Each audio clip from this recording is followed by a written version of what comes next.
Je, unataka kutengeneza historia? Jamii yetu inavutwa nyuma na mitazamo hasi ya kishirikina juu ya watu wenye ulemavu. Ungana nasi na aridhia itifaki ya haki za watu wenye ulemavu Afrika.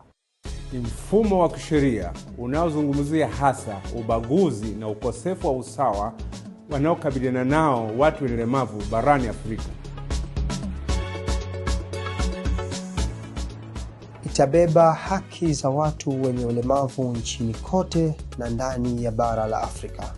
Haki zetu za kushiriki katika siasa zitasaidia ustawi wa nchi yetu. Watu wenye ulemavu wana haki ya kupata huduma bora za afya.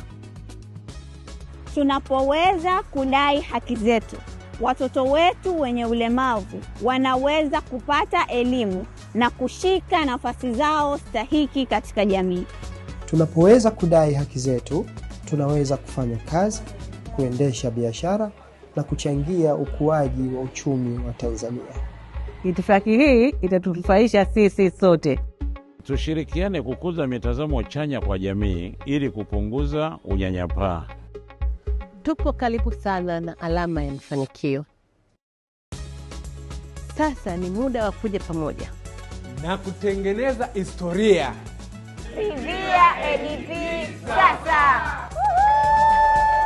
Ili kujua jinsi unavyoweza kusaidia kuandika historia, wasiliana na Edwina Oroe, kiongozi wa ADP Sitesavers, oroe@sitesavers.org. Tafadhali tumia msimbo wa QR kupata taarifa zaidi.